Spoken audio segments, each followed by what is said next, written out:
ससुराल की बालकनी से एक्स प्रेमी से मिलने वाली सास। मेहता निवास के भव्य द्वार पर नई बहू अनामिका का गृह प्रवेश करने आरती हाथ में आरती की थाल लिए मुस्कुराहट के साथ खड़ी है। आओ बहू, इस घर की लक्ष्मी हो तुम। कलश गिराकर अंदर पैर रखो। वाह आरती, तुम्हारी बहू तो सच में बहुत सुंदर है। घर में साक्षात लक्ष्मी का वास होने वाला है। अनामिका धीरे से कलश को पैर से गिराकर लाल पैरों के निशानों के साथ घर के अंदर आती है। बहू, आज हमारा घर पूरा हो गया। तुम्हारे आने से घर में नई रौनक आ गई है और आरती को भी घर में एक अच्छी साथी मिल गई है। हम सब बहुत खुश हैं। पापा, क्या सारा प्यार अपनी बहू पर ही लुटा देंगे या मेरे लिए भी कुछ बचा कर रखा है? बेटा, हमारा जो भी प्यार है वो तुम दोनों के लिए ही तो है। अब अंदर चलो। जिसके बाद परिवार के सभी लोग अपने अपने कमरों में चले जाते हैं और अगली सुबह अनामिका एक सुंदर सी ड्रेस पहनकर कमरे से बाहर हॉल में आती है, जहां आरती उसे देखकर, बेटा, तुम तो बिल्कुल हमारे अमीर खानदान की स्टैंडर्ड बहू लग रही हो। बहुत ही खूबसूरत। मैं हमेशा से चाहती थी कि मेरी बहू ऐसी हो जिसे देखकर मोहल्ले वाले वैसी ही तारीफ करें जैसे मेरी करते हैं। जी माँ जी, मैं पूरी कोशिश करूंगी कि मैं परिवार का मान सम्मान बढ़ा सकूं। तभी रसोई से शेफ बाहर आता है और अनामिका के सामने खड़ा हो जाता है। बहू रानी, मैंने हलवा और बाकी सारी चीजें तैयार कर दी हैं। आप बस चम्मच लगाकर रसोई में शगुन कर दीजिए। चम्मच तो मैं चला दूंगी, लेकिन मैं अपने हाथों से मीठी खीर भी बनाना चाहती हूँ। मैं चाहती हूँ कि खुद खीर बनाकर अपने परिवार वालों को खिलाऊं। हमें ऐसी बहू चाहिए थी जो हमारा इतना ख्याल रखे। ठीक है बहू, आज तुम खुद खीर बनाकर हमें खिलाओ। हाँ? अनामिका रसोई में जाकर बड़े चाव से खीर तैयार करती है और सभी को डाइनिंग टेबल पर परोसती है। सभी खीर खाकर उसकी तारीफ करते हैं। वहीं शाम को घर में एक बहुत बड़ी रिसेप्शन पार्टी का आयोजन होता है। अनामिका अपने कमरे में तैयार हो रही थी कि अचानक बिजली चली जाती है। उफ, ये पावर कट भी अभी होना था। कमरे में तो बहुत ज्यादा गर्मी लग रही है। अनामिका ताजी हवा के लिए कमरे की बैल्कनी में आती है, जहां सामने वाली बिल्डिंग बिल्कुल वीरान और खाली दिखाई देती है। ये सामने वाली बिल्डिंग तो बिल्कुल खाली पड़ी है। वहाँ कोई रहता क्यों नहीं है? वो देखती है कि वहां एक काम वाली गमलों से पुरानी मिट्टी हटाकर नई लाल मिट्टी भर रही है और सफाई कर रही है। तभी आरती वहां आकर अनामिका से, बेटा, तुम यहाँ बालकनी में खड़ी होकर क्या देख रही हो? माँ जी, यहाँ कितने अच्छे पौधे लगे हैं। ये किसका घर है जहाँ ये नौकरानी सफाई कर रही है? बेटा, कई सालों पहले वहाँ शर्मा जी रहते थे। अब वहाँ कोई नहीं रहता। उनके बच्चे भी शहर से बाहर रहते हैं। उन्होंने बस साफ सफाई के लिए इस काम वाली को रखा हुआ है। तुम बालकनी पर ध्यान मत दो। लाइट आ गई है, तुम जाकर अपना मेकअप पूरा करो। जी माँ जी। और हाँ, थोड़ा जल्दी कर लेना, रिसेप्शन पार्टी थोड़ी ही देर में शुरू होने वाली है। ठीक है माँ जी, मैं अभी जाकर तैयार होती हूँ, आप चिंता मत कीजिए। इतना कहकर अनामिका चली जाती है। वहीं शाम को रिसेप्शन पार्टी शुरू होती है, जहां शहर के नामी लोग और रिश्तेदार पार्टी में मौजूद होते हैं। तभी माया और छाया आरती के पास आती हैं। आरती, तुम तो बहू के रूप में बिल्कुल चांद का टुकड़ा लेकर आई हो। बहुत प्यारी लड़की है। सच में, वैसे जवानी में तुम भी ऐसे ही चांद का टुकड़ा हुआ करती थी, याद है ना? अरे, तुम लोग तो कॉलेज की पुरानी सहेलियां हो। तुम्हें तो मेरे बारे में सब कुछ पता ही है। आज भी तुम किसी से कम नहीं लगती। तुम्हारे स्टाइल और स्मार्टनेस की चर्चा आज भी वैसी ही होती है। तभी आकाश वहां आकर सभी से, क्या बातें हो रही हैं भाई यहाँ? मेरी बीवी की इतनी तारीफ क्यों हो रही है? अरे जीजा जी, आपकी बीवी है ही इतनी अच्छी कि तारीफ हो रही है। कॉलेज के दिनों में भी इसकी खूब चर्चा होती थी। हाँ भाई, आखिर बीवी किसकी है?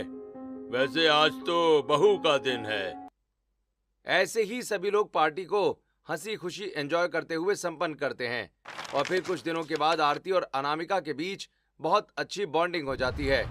और एक रात तकरीबन 1 बजे अनामिका को तेज प्यास लगती है। वो पानी पीने के लिए रसोई की तरफ आती है।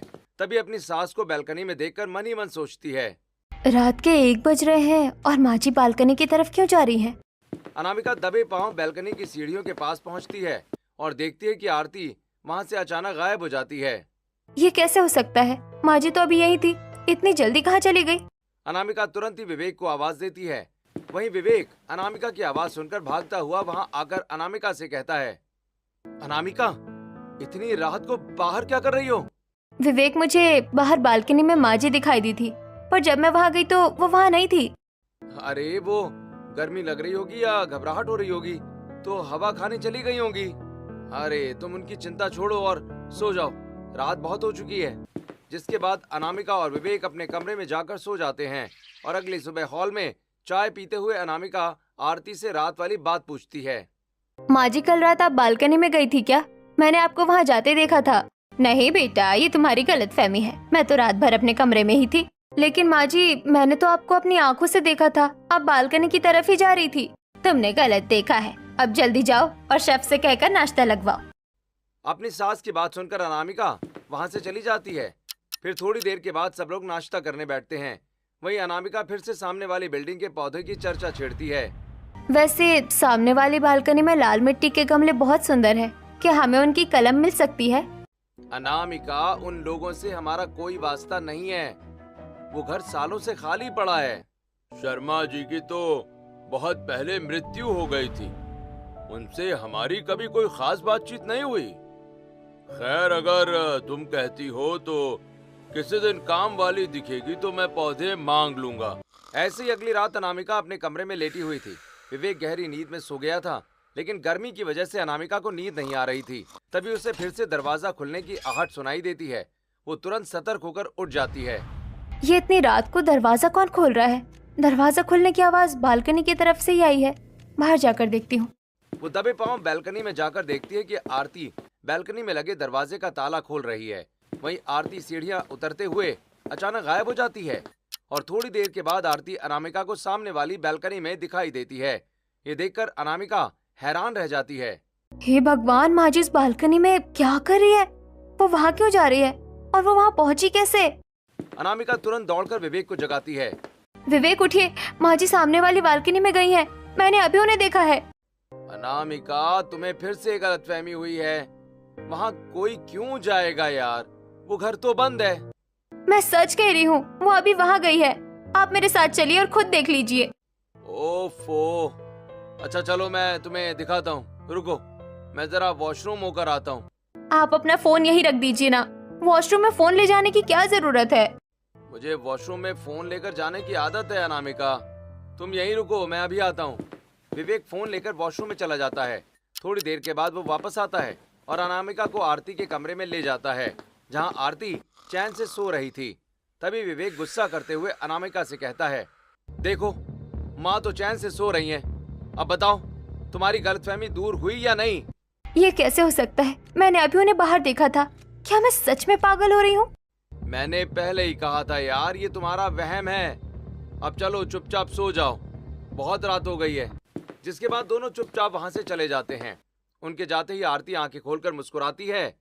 वहीं आने वाले दिनों में अनामिका अक्सर आरती को बैल्कनी की सीढ़ियां उतरकर गायब होते हुए फिर थोड़ी ही देर में सामने वाली बैल्कनी में नजर आते हुए दिखती है। वो कई बार घर वालों से इस बारे में बात करने की कोशिश करती है, लेकिन घर में कोई उसकी बात का यकीन नहीं करता। और फिर एक दिन अनामिका हॉल में आकाश से अकेले में बात कर रही होती है। पापा जी, मैं कसम खाकर कहती हूँ कि माँ जी रात को बालकनी पार करके वहाँ जाती है। तभी वहाँ आरती और विवेक आ जाते हैं। आरती अनामिका की बात सुन लेती है। उसका चेहरा गुस्से से लाल हो जाता है। क्या मेरी जासूसी लगा रखी है? जब मैंने कह दिया कि मैं वहाँ नहीं गई तो बात खत्म। अनामिका, तुम्हें कितनी बार समझाया है कि माँ वहाँ नहीं जाती हैं। ये तुम्हारी गलतफहमी है। फिर तुम क्यों बार बार एक ही बात की जिद लगाए बैठी हो? ऐसा करो, अपने दिमाग का किसी अच्छे डॉक्टर से इलाज कराओ तुम। आप लोग मुझ पर चिल्ला क्यों रहे हैं? मैंने जो देखा वही तो बता रही हूँ। अच्छा, शांत हो जाओ सब। गलतफहमी हो जाती है। बहू, तुम जाओ और अपने कमरे में आराम करो, जाओ। माँ जी इस बात को क्यों छुपा रही हैं कि वो सामने वाले घर की बालकनी में जाती है? जरूर उसके पीछे कुछ ना कुछ तो गहरा राज है। अब मैं इस राज का पता लगा कर ही रहूंगी। अगले दिन अनामिका मार्केट जाती है और एक इलेक्ट्रॉनिक शॉप से पोर्टेबल सीसीटीवी कैमरा खरीदकर घर लेकर आती है और उसे कमरे की बैल्कनी के एक कोने में लगाते हुए वो अपने आप से कहती है, आज तो मैं सासू माँ को रंगे हाथों सामने वाली बालकनी में जाते पकड़ ही लूंगी। कैमरा लगाकर अनामिका अपने कमरे में चली जाती है। वहीं रात को आरती बैल्कनी में आकर सावधानी से चारों तरफ देखती है। तभी उसकी नजर कैमरे पर पड़ती है। अच्छा, तो बहू ने कैमरा लगाया है ताकि मुझे पकड़ सके। वो बहू है तो मैं भी सास हूँ। अभी उसे मेरे बारे में कुछ नहीं पता। उसे लगता है कि वो इस छोटे से खिलौने से मुझे पकड़ लेगी। आरती चुपके से घर के मेन स्विच के पास जाती है और उसे ऑफ कर देती है। पूरे घर में अंधेरा छा जाता है। इधर अनामिका लाइट जाती देखकर अपने कमरे में अपने आप से, ये अचानक अंधेरा कैसे हो गया?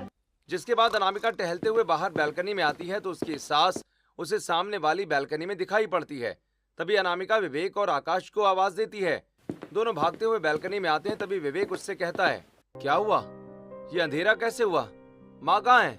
मैंने उन्हें अभी सामने वाली बालकनी में देखा था। मैंने बोला था ना कि वो सामने वाली बालकनी में जाती है, वो पक्का वही गई होंगी। अरे नहीं अनामिका, माँ कहीं घर में ही होंगी।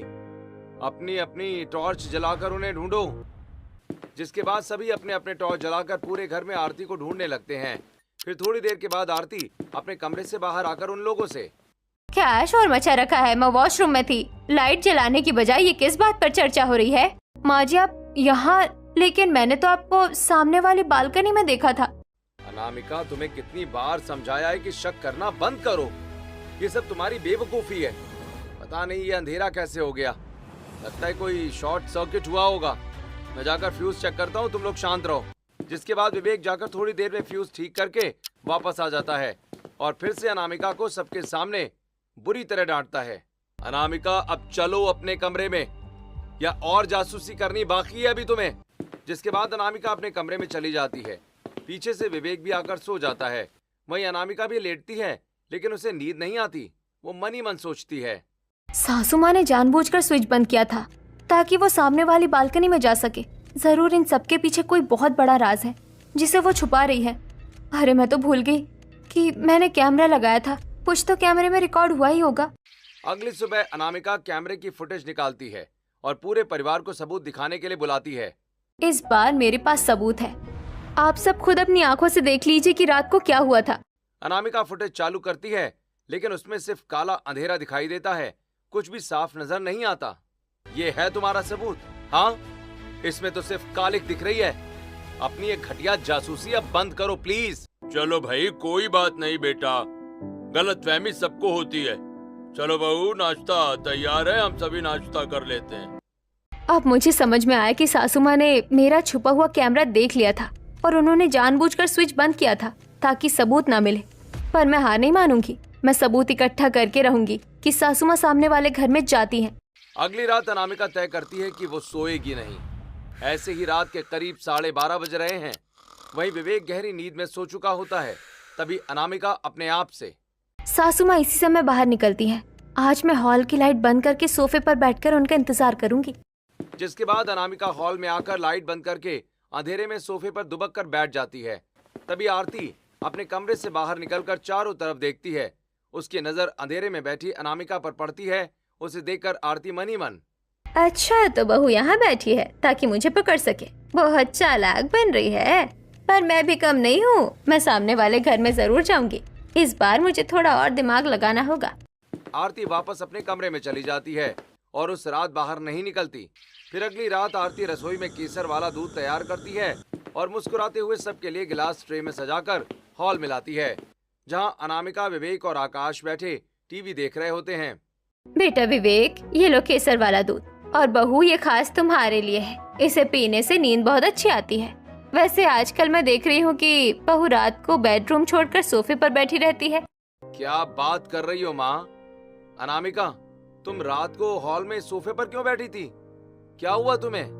नहीं, वो बस मुझे अपनी माँ की याद आ रही थी तो मैं थोड़ी देर के लिए बाहर आकर बैठ गई थी। बहू, तुम्हारी सास भी तुम्हारी माँ की तरह ही तुम्हारी चिंता करती हैं। चलो बहू, अब ये दूध जल्दी से पी लो। सच में माँ, आप अनामिका का कितना ख्याल रखती हैं। अनामिका भारी मन से दूध पी लेती है। फिर सभी अपने अपने कमरे में चले जाते हैं। वहीं थोड़ी देर के बाद अनामिका पहरा देने के लिए हॉल के सोफे पर आकर बैठ जाती है। दूध में नींद की दवा मिली होने के कारण उसे सोफे पर ही बहुत गहरी नींद आ जाती है। वहीं थोड़ी देर के बाद आरती अपने कमरे से झांक कर देखती है और अपने आप से कहती है, तू बहू है तो मैं भी तेरी सास हूँ। अब तुझे सुबह तक होश नहीं आने वाला। आरती निडर होकर बैल्कनी के रास्ते सामने वाली बिल्डिंग में चली जाती है। और फिर अगली सुबह जब अनामिका की आंख खुलती है तो आरती सामने खड़ी होती है। बहू, तुम्हें तो दूध इसलिए दिया था ताकि तुम चैन से सो सको। फिर तुम यहाँ हॉल में क्यों सो रही हो? इसका मतलब माँ जी ने दूध में कुछ मिलाया था। मुझे बहुत भारीपन और सुस्ती महसूस हो रही है। माँ जी बस वो रात को थोड़ी घबराहट हो रही थी तो यहाँ आकर बैठ गई थी। पता ही नहीं चला कब नींद आ गई। अच्छा ठीक है, अब जाओ और जल्दी से तैयार हो जाओ। आज हम सबको पार्क घूमने जाना है। थोड़ी देर के बाद पूरा परिवार पार्क में पहुंचता है। सभी पार्क की हरी हरी घास में बैठकर बातें करते हैं। बहू, आज मैं तुम्हें फ्रेश महसूस कराने के लिए यहाँ लाई हूँ। हम साथ में आइसक्रीम भी खाएंगे और मजे करेंगे। देखो बहू, तुम्हारी सास तुम्हारा कितना ख्याल रखती है। वो चाहती हैं कि तुम हर हाल में खुश रहो। क्यों नहीं रखेंगी पापा? आखिर अनामिका उनकी इकलौती बहू जो है।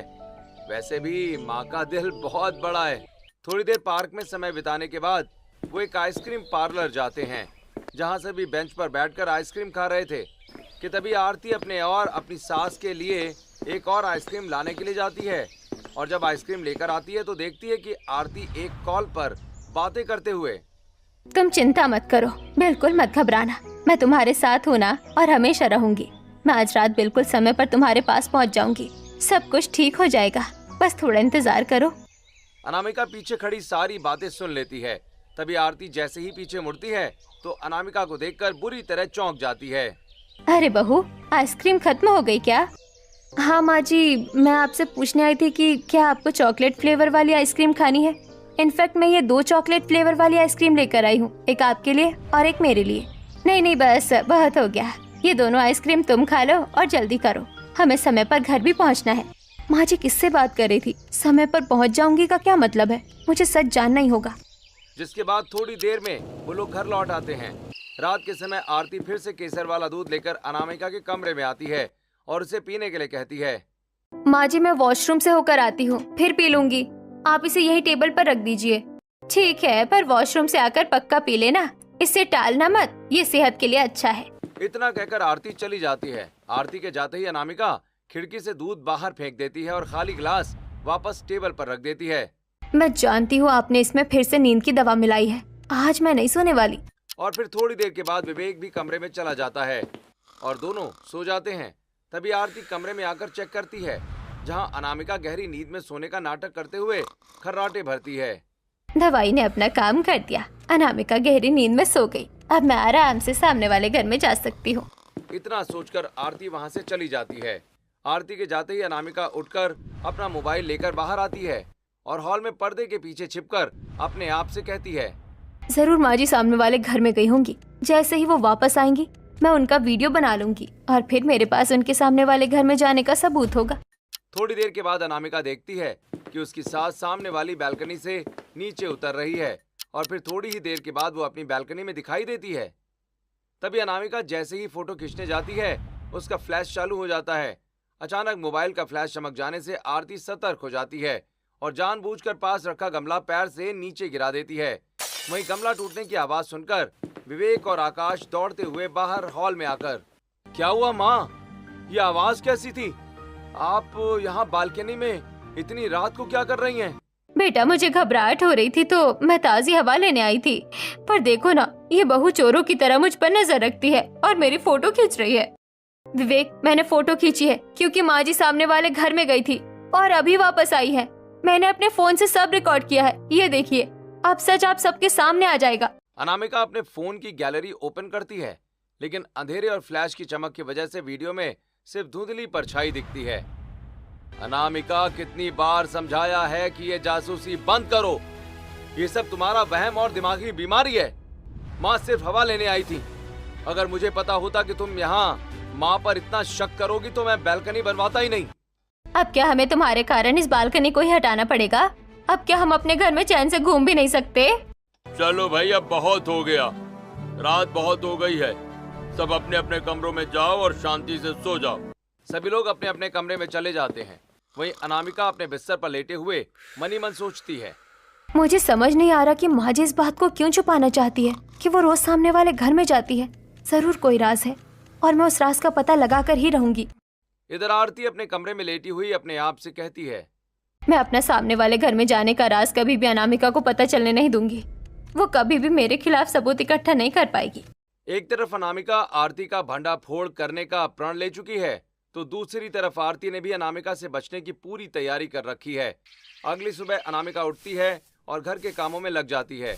ऐसे ही दिन बीतता है और रात को अनामिका बैल्कनी में आकर बैल्कनी के ताले को देखकर मन ही मन सोचती है, लगता है माँ जी रोज इस ताले को खोलकर ही सामने वाले घर में जाती है। अगर मैं ताले में ही कुछ कर दूं, तो वो सामने वाले घर में नहीं जा पाएंगी। अनामिका अपना फोन उठाती है और ऑनलाइन एक ग्लू ऑर्डर करती है।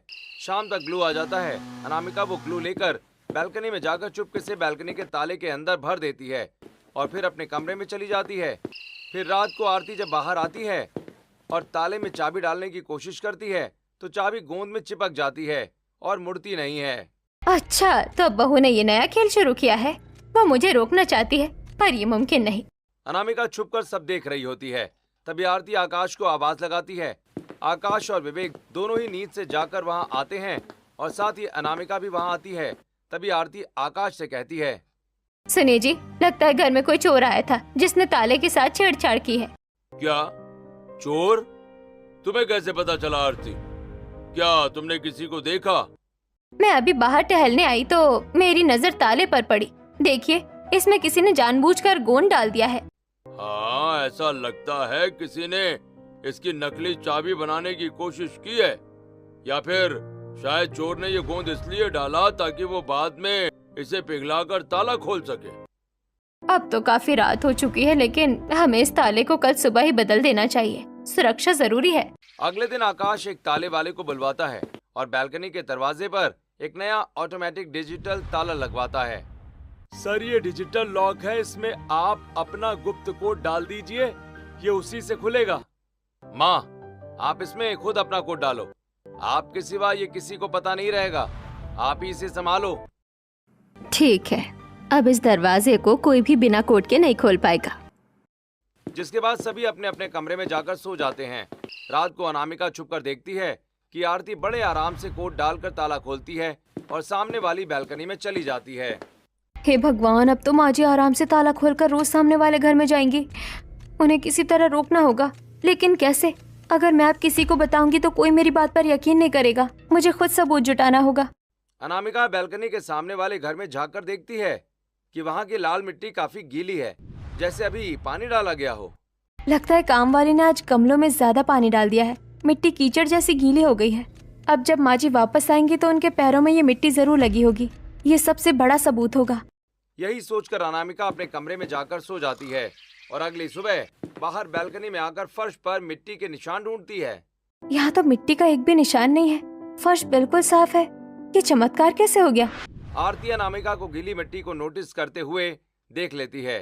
अनामिका के जाने के बाद आरती अपने कमरे में जाती है और अपने जूते पर शू कैप पहन कर आती है। फिर वो सामने वाले घर में चली जाती है और वापस आते समय शू कैप को रिमूव करके डस्टबिन में डाल देती है। बेटा, मैं भी तेरी सास हूँ, तो चाहे जितने भी जतन कर ले, लेकिन मुझे सामने वाले घर में जाते हुए नहीं पकड़ पाएगी। ऐसे ही कुछ दिन और बीतते हैं और एक दिन दोपहर में अनामिका हॉल में मैगजीन पढ़ रही होती है और आरती पास ही बैठकर अपना फोन चला रही है। बहू, क्या तुम कोल्ड ड्रिंक पियोगी? मैं फ्रिज से लेने जा रही हूँ। तेरे लिए भी ले आऊँ क्या? जी, ले आइए, ठंडा पीकर अच्छा लगेगा।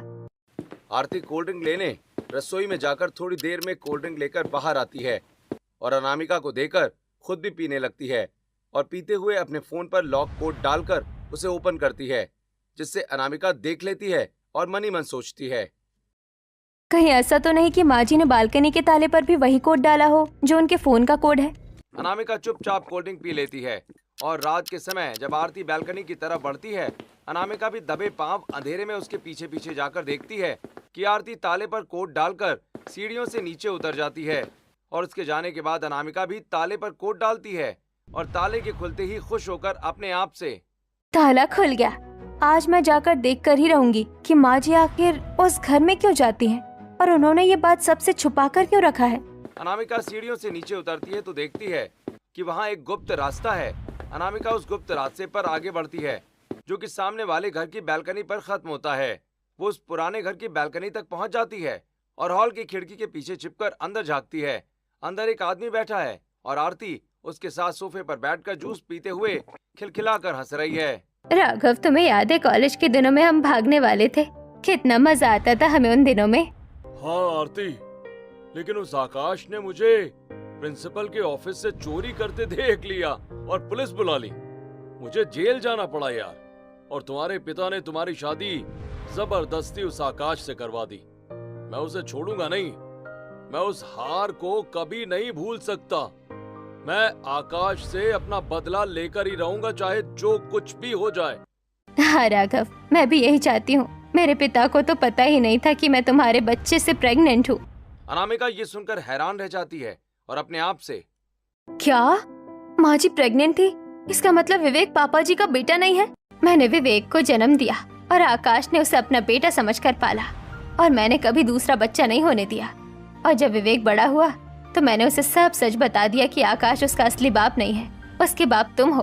विवेक ने भी हमेशा हमारा साथ दिया। उसने मेरी पहचान छिपाने में और मुझे मरा हुआ साबित करने में मदद की।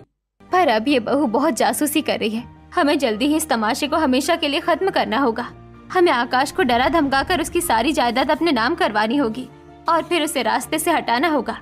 ठीक है, तुम कल विवेक को लेकर हमारे सीक्रेट मीटिंग वाले होटल के कमरा नंबर 204 में आना। हम वहाँ फाइनल प्लान बनाएंगे और आकाश की कहानी को हमेशा हमेशा के लिए खत्म कर देंगे। सब हमारा होगा। खिड़की के पीछे खड़ी अनामिका का शरीर बर्फ की तरह ठंडा पड़ चुका है। उसने जो सच सुना वो किसी भी डरावनी फिल्म से ज्यादा भयानक था। हे भगवान, इतना बड़ा फरेब! माँ जी, विवेक और वो अपराधी राघव सब मिलकर पापा जी की जान लेना चाहते हैं। विवेक पापा जी का बेटा नहीं है।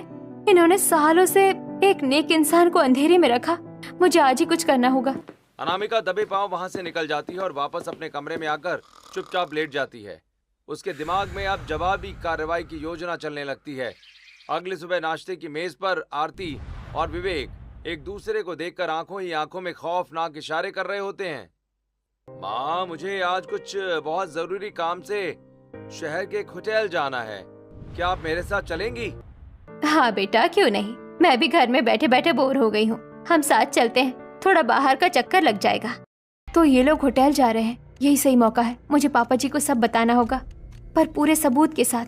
थोड़ी देर के बाद आरती और विवेक के घर से निकलते ही अनामिका सीधे आकाश के पास जाती है। पापा जी, आप बस एक बार मेरे कहने पर मेरे साथ चलिए। आज आपके सामने इस घर का वो काला सच आएगा जो जानना जरूरी है। क्या बात है बहू, तुम इतनी डरी हुई क्यों हो? पापा जी, मेरे साथ होटल चलिए। वहाँ आपकी जान और आपकी पूरी जायदाद दोनों को हड़पने की योजना बनाई जा रही है। आप पर बहुत बड़ा खतरा है, बस एक बार मुझ पर भरोसा रखिए। अनामिका अपने एक परिचित सीबीआई ऑफिसर को फोन करती है और उसे संक्षेप में पूरी सच्चाई बताकर होटल में मिलने के लिए कहती है। थोड़ी देर के बाद वो होटल पहुंचते हैं। वहीं अनामिका होटल के मालिक के पास जाकर अपनी और पुलिस विभाग की पहचान बताकर मदद मांगती है। मैनेजर साहब, हमें कमरा नंबर 204 की लाइव फुटेज चाहिए। क्या सुरक्षा के लिए वहां अंदर कैमरा लगा हुआ है? यस सर, सुरक्षा कारणों से हमने हर रूम में सिटिंग एरिया में छिपे हुए कैमरेस लगाए हुए हैं। मैं अभी एक्सेस देता हूं आपको। क्या आप इस कैमरे का लाइव लिंक पापा जी के मोबाइल पर दे सकते हैं? हमें अंदर की बातें लाइव सुननी है। होटल मालिक फुटेज को आकाश के मोबाइल से जोड़ देता है। आकाश मोबाइल की स्क्रीन पर जो देखता है उसे अपनी आंखों पर यकीन नहीं होता। ये तो आरती और विवेक हैं। और ये तीसरा आदमी कौन है जिसके साथ ये इतनी करीब बैठे हैं? अब सभी लोग मोबाइल में उस कमरे की लाइव रिकॉर्डिंग देखने लगते हैं। ये रहे जायदाद के असली कागज। एक बार आकाश ने इस पर धोखे से साइन कर दिए तो सब हमारा होगा, समझे? बस एक बार साइन हो जाए फिर मैं उसे ऐसी मौत मारूंगा किसी भी पुलिस वाले को कभी शक नहीं होगा। मेरी पत्नी को कई बार शक हुआ पर मैंने उसे कभी भी शक होने नहीं दिया कि मैं भी माँ से मिला हुआ। पर अब वो बहुत ज्यादा स्मार्ट बन रही है। हाँ राघव, अब और देर नहीं करनी चाहिए। जल्दी से जल्दी हमें सारी चीजें क्लियर करनी होंगी और उसे रास्ते से हटाना होगा। फिर हम तीनों आराम से ऐश करेंगे और क्या। सालों का मेरा ये इंतजार और आकाश के लिए मेरी नफरत अब खत्म होने वाली है। आकाश ये सारी बातें सुनकर टूट जाता है और रोते हुए कहता है, मेरा बेटा जिसे मैंने अपना खून मानकर पाला, वो मेरी ही मौत की योजना बना रहा है। हिम्मत रखिए पापा जी, सच बहुत कड़वा है पर अब वो पूरी तरह आपके सामने बेनकाब हो चुके हैं। अचानक कमरे के दरवाजे पर पुलिस की जोरदार दस्तक होती है। आरती, विवेक और राघव के चेहरे का रंग उड़ जाता है। पुलिस, कोई अपनी जगह से नहीं हिलेगा। तुम तीनों के खिलाफ हमारे पास हत्या की साजिश के पुख्ता सबूत हैं। पुलिस कमरे के अंदर बिजली की गति से आकर तीनों को हथकड़ियां लगा देती है। आकाश भारी कदमों से कमरे के अंदर आता है। तुम यहाँ? ये सब क्या हो रहा है? ये पुलिस यहाँ कैसे आई? शर्म नहीं आई तुम्हें? हाँ, मैंने तुम्हें अपनी पलकों पर बिठाया और तुमने मुझे ही मारने की योजना बना डाली। पापा मेरी बात तो सुनिए, ये सब एक बहुत बड़ी गलतफहमी है। मैं तो बस आपकी भलाई चाहता था। अरे चुप रहो तुम मेरे बेटे नहीं, ये कास्तीन के सांप हो। तुम मेरा खून ही नहीं हो, राघव की औलाद हो तुम। राघव पुलिस की गिरफ्त में छटपटाता है, लेकिन पुलिस उसे घसीटते हुए बाहर ले जाती है। आरती और विवेक भी रोते चिल्लाते हुए ले जाए जाते हैं। कुछ घंटों के बाद मेहता निवास में सन्नाटा छा जाता है। आकाश शॉल के सोफे पर बैठा अपनी किस्मत पर आंसू बहा रहा होता है। तभी अनामिका उसके पास आती है। बहू, आज तुमने मुझे सिर्फ कंगाल होने से नहीं बल्कि मौत के मुंह से बचा लिया। अगर तुम न होती तो मेरा अंत हो चुका होता। पापा जी, बहू होने के नाते ये मेरा फर्ज था, पर मुझे इस बात का बेहद दुख है कि आपके अपने ही आपके सबसे बड़े दुश्मन निकले। अब मैं भी इस घर से जा रही हूँ, मुझे भी खुद को संभालने की जरूरत है। अनामिका, तुम मत जाओ बेटा, तुम यहीं रुक जाओ। मैं तुम्हारी किसी बहुत अच्छे लड़के से दूसरी शादी करवा दूंगा। तुम अब मेरी बेटी हो। बहुत बहुत शुक्रिया पापा जी, आपने मुझे अपनी बेटी का सम्मान दिया, लेकिन मुझे अपने आत्मसम्मान और अपनी आत्मा की शांति के लिए यहाँ से जाना ही होगा। मैं अब इस घर में और नहीं रुक सकती। आप अपना ख्याल रखिएगा। जिसके बाद अनामिका अपना सारा सामान उठाकर मेहता निवास की दहलीज से बाहर निकल जाती है। वहीं आकाश उसे नम आंखों से देखता रह जाता है।